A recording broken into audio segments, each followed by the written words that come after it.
Okay, hey everybody, welcome to another episode of On the Wrist from Off the Cuff. Today we have a little comparison today for you guys from the brand Seiko. Now we're comparing two very iconic dive watches, one that is a reimagining of Seiko's first dive watch and one that's a reimagining of Seiko's second dive watch. These are both modern Prospex reinterpretations, and they are really great. They're powered by the same 6R35 movement that has a 70-hour power reserve, beats at 3 hertz or 21,600 vibrations per hour.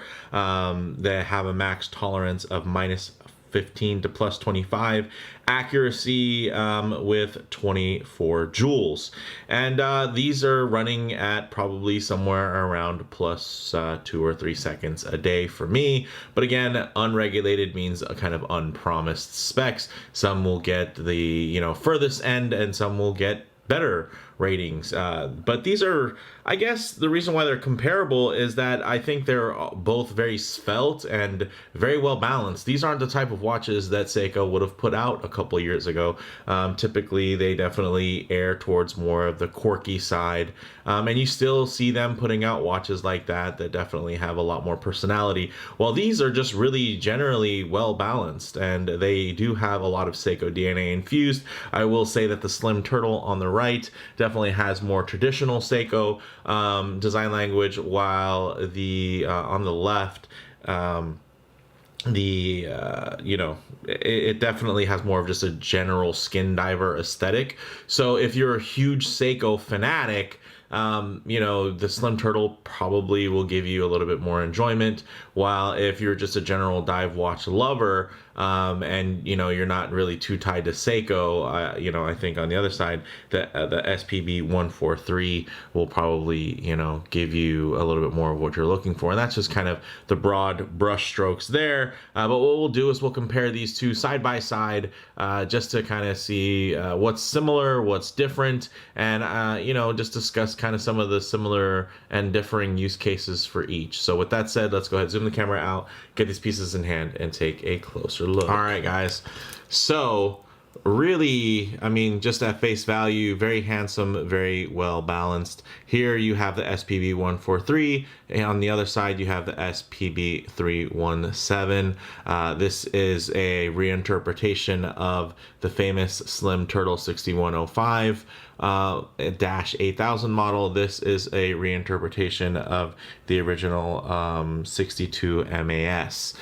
Both of them again have had some updates and changes, so they're not reissues, but they are definitely within the vein of reinterpretations. And you can see the more just kind of general classy and kind of dressy diver aesthetic is going to really shine with the SPB143, versus here you're going to get more of the tool watch all-purpose kind of really tying in to just the more I guess useful, function forward style and design, and it's also going to have a couple key features that are really unique to Seiko. But you can see similar lug openings, but you're going to see the case shape here definitely a little bit more barrel shaped, which is taking on some of that Seiko design language that you're used to seeing, that beautiful sweeping side, versus on this side it does have a nice sweep to it, but instead it forgoes kind of some of the more organic shapes to get you a chamfer on the upper and lower, which is just a nice trick there. And you can see there's a lot more polished elements on this model. I wouldn't say it's heavily polished by any means. It's a really nice balance in terms of the brushing, which does help it look more refined at a glance, and it just feels quite a bit more expensive. Although when you get down to it, both of these are made out of the same steel. They do have the same hard coating, etc. I would say the one metric, or I should say the one spec, is where the SPB, from an objective standpoint, takes the lead, is going to be you're getting a steel insert here that has been brushed and coated, versus here it's going to be a more traditional aluminum bezel insert that's been coated. So aesthetically, a little bit different. Some of you might feel like, hey, this looks a bit cheaper, this looks a bit more expensive, and I really couldn't blame you for that. Although there are plenty of expensive watches, namely, if you think about the Tudor Black Bay line that are just going to use coated aluminum that you're going to see here. So it's definitely a bit of a trade-off from that perspective. But I think they're both really handsome when you just take a look at that. Look at how balanced the dials are. You can see also a difference in where the dates are placed. Here you're going to get the more traditional 3 o'clock, and since this is an early release model of the SPDC 101, which is the JDM nomenclature for it, I was very fortunate to have one of the first reviews and own one of the first ones here stateside. It does have the beveled, of course now the minute hand is covering it, but it does have the beveled date window at 3 without it having the now ISO compliant kind of partial indice, so there'll be a little bit of a lume pip there on the outskirts within that outer track, versus here, to kind of negate that, what they've done was everything is quite symmetrical, and then they just tucked the date in between the 4 and the 5 o'clock, and but they've done something new. They made it a circular cutout, as well as they made the date disc parallel with the rest of the text on the dial, which I think is a nice touch, and it really prevents it from looking like an afterthought, because it's clearly a choice that was made, and a thoughtful one at that, and I think it looks great, and it does blend really well, and I don't mind it at all, especially in the dark, when you're going to be able to have basically a dateless setup when everything is loomed and glowing. These are both using Seiko Lume. Neither of them have signed crowns. I know that's something that people go a little crazy for, especially at this price point.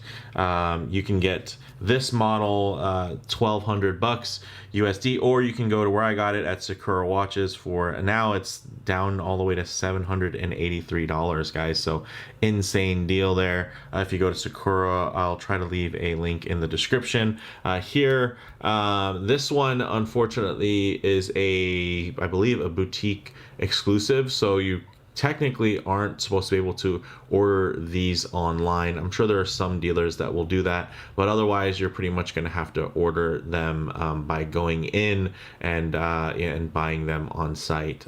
So unless you want to order it, I believe you can order it directly from Seiko. But typically the listings for the 317s, you're not going to find too many of them. The nice thing is the MSRP is only $900. I purchased this one from righttime.com out of Colorado. Really great customer service, and super impressed with my experience with them. They even have a YouTube channel. They're real enthusiasts over there. So big shout out to them for being able to sell me this piece. And of course, since I'm in California, they're in Colorado, I saved on tax and stuff like that. So very cool. But yeah, it's going to be a little bit harder to find these just generally listed, just because of the way that they're meant to be sold. I don't even think there's a JDM corresponding nomenclature to this model, which is very interesting, right?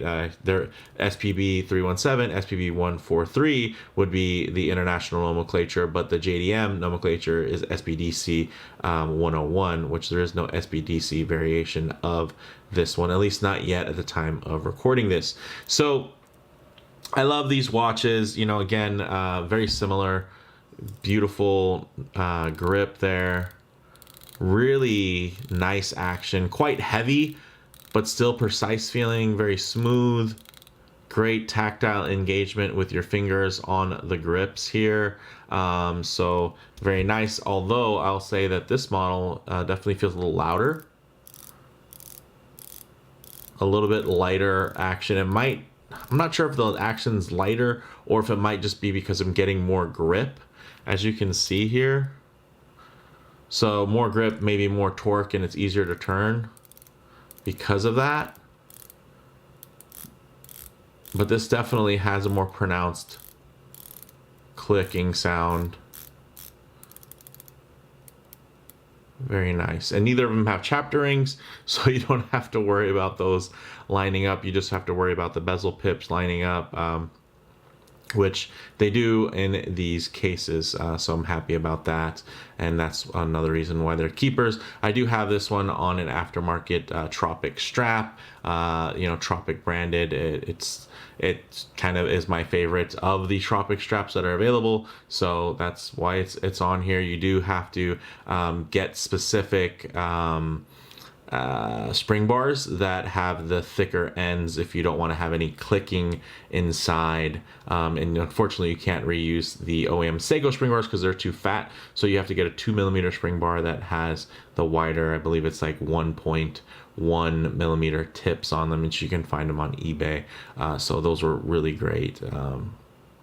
But you can see, you put them side by side, a lot of similar design language, really, really clean. Okay, both are semi-monochromatic. You get a pop of red here with a black and white motif, and then you get this kind of, shades of gray and black, but with a monochromatic layout in terms of there really being no pops of color. I will say this gray dial does take on some nice warmth to it depending on its background, so you can get some kind of almost bronze and titanium like hues that come off of this gray. So it does err on the side of a warmer gray versus a cooler gray color, and versus this is going to be just pretty much pure black. So with that said, let's actually get these pieces on wrists and see how they wear. All right, starting with the 317, you can see wears really well on my wrist. And of course, if I bring it up a little close to the lens, you're gonna get some distortion there. So what I'll do is I'll leave it down here and I'll just tighten things up so you can get a look at how it lays with some detail there. Really beautiful. You can see that the way everything slopes down, that case profile really hugs the wrist well, while still leaving some great breathing room for flexibility and range of motion. So really nice wearing, and ultra comfortable, especially when you do have it on this strap. Now on the other side, of course, you're gonna get the classic steel bracelet. Definitely very nice, a bit heftier and a bit more top heavy in terms of the way that it's going to distribute its weight, just because it is slightly thicker. I wouldn't call it a thick watch by any means, but just thick by comparison to a watch known for its slimness. Let's go ahead and get some of the dust off there. Sorry about that, but you can see really, really handsome, well balanced. There are of course aftermarket options in terms of the bracelet. For me, I like to keep it on the OEM bracelet, mainly because this has a coated case, so it would make sense for the bracelet to be coated for everything to match in terms of the way it's going to look. I'm not against it if somebody else does that, but it happens to be my excuse, which saves me a bit of money by keeping this thing kind of fully OEM. And I think it is a nice callback, especially considering that I did get the nicer dial that I'm sure years from now will become more desirable and more collectible. But you can see they wear very similarly. On the wrists, the slight extra thinness here isn't ultra noticeable. It's probably for many folks, because it does come on an OEM silicone strap from Seiko, it's going to feel lighter, and you're going to buckle it down and cinch it down to your wrist. So it's going to wear a little bit lower there, versus it, just because the nature of having it on this, slightly bulkier bracelet, it's going to feel a little bit taller and a little bit less organic. And then in terms of the way that it flows on the wrist, it definitely sits a bit more on top of the wrist versus settling into it. But the minor difference in the overall millimeters is definitely not going to be probably as big of a deal as you might think. It's really more about the wear ergonomics in terms of what makes this lay and wear flatter versus this one. Even if you slimmed it down, it would still have a similar wear to it, just because of the style and proportions. But let's go ahead, get these off the wrist and lay it out for some Lume shots and a low light transition and closing thought. All right, let's go ahead and hit the lights here. Okay, as you can see, very comparable in the Lume department in terms of the size and the application. Very similar handset there, you know, similar size Lume pips. It's definitely a pretty equal level playing field when it comes to the handset on these and kind of their low light legibility. Of course, you're getting the bonus of having that full Lume pip at 3 o'clock versus it being gone on the left hand side with the SPB143. One thing I do like to work in is some low light transition, because you're not always going to be out in the middle of a field enjoying direct sunlight.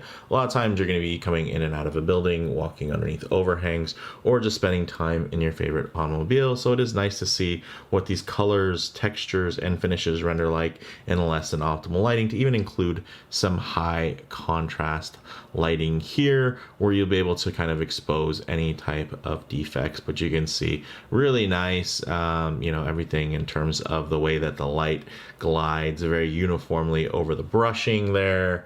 You can see the light plays very differently against these two. Definitely more dynamic on the 143 because you're getting that surface brushing on the bezel insert as well as on the dial. So you're going to get a lot of play there.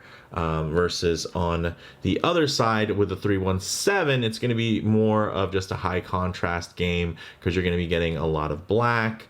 That it's going to render mostly black in most lighting situations until, of course, you do get some light on there. And every once in a while, some of those matte finishes will pick up some glare, like you can see here, where you're going to be bringing out, you know, maybe some kind of anthracite or, you know, a dark gray tone to the dial. But it is relatively going to render as a true black, which is, I think, what most people kind of look for. And then if you do want something that is going to have more of kind of multi-tonal affair, you know, you do still have the 143 as an option, because you're going to be getting a lot of color play and light play that kind of is more purposeful within that. And then also because of the nature of the engraved bezel insert, you're going to be able to have a slightly better legibility, I'd say, in low light. So check this out. You can see on the 143 that bezel insert is very legible, which let's try to match that over here. On the 317, you can see, although legible,